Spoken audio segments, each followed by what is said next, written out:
بسم اللہ الرحمن الرحیم۔ السلام علیکم ورحمۃ اللہ وبرکاتہ۔ دوستو، حافظ وقاص وظائف چینل میں خوش آمدید ہے۔ خواتینوں حضرات، آج میں جو وظیفہ لے کر آپ کی خدمت میں حاضر ہوا ہوں، اگر یہ وظیفہ ہماری بہنیں حمل ٹھہرنے کے دوران یہ خاص وظیفہ اگر کر لیتی ہیں، یہ خاص عمل ایک خاص صورت پر مشتمل ہے۔ اگر ان کے ہاں صرف بیٹیاں ہی پیدا ہوتی ہیں، بیٹا نہیں ہو رہا، تو یہ وظیفہ کرنے کی برکت کی وجہ سے ان کے ہاں بیٹا ہی پیدا ہوگا۔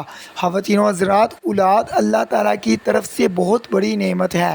اگر وہ لڑکے کی صورت میں ہو تو وہ اللہ پاک کی طرف سے نعمت ہے، اگر وہ لڑکی کی صورت میں ہو تو وہ اللہ پاک کی طرف سے رحمت ہے۔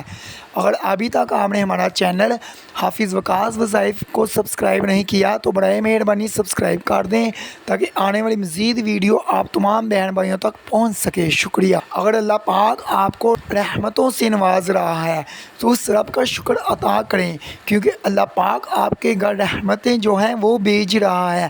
ایک حدیث پاک میں ہے، اللہ تعالیٰ کے پیارے نبی حضرت محمد صلی اللہ علیہ وسلم نے فرمایا کہ اگر کوئی شخص اپنی 3 بیٹیوں کی پرورش کرتا ہے اور ان کی شادی کرتا ہے تو وہ قیامت کے دن میرے ساتھ ایسے ہوگا جیسے 2 انگلیاں آپس میں برابر ہیں۔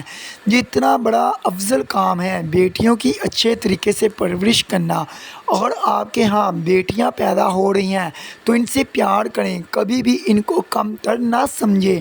خواتینوں حضرات، جو وظیفہ ہے آپ نے ایسے کرنا ہے، اگر میری وہ بہنیں جن کو حمل ٹھہر گیا ہے، ان کو لگتا ہے کہ میرے گھر صرف بیٹیاں ہی پیدا ہو رہی ہیں اور ان کو بیٹوں کی طلب ہے، تو ان کو چاہیے کہ سورۃ التین کو روزانہ 11 مرتبہ پڑھ کر پانی پر دم کر کے اس پانی کو پی لینا ہے۔ روزانہ انہوں نے اس وظیفے کو کرنا ہے جب تک بچے کی پیدائش نہیں ہو جاتی۔ یہ سورۃ التین پارہ نمبر 30 میں ہے۔ اس عمل کی برکت کی وجہ سے اللہ پاک آپ کو ضرور بیٹے جیسی نعمت سے نوازے گا۔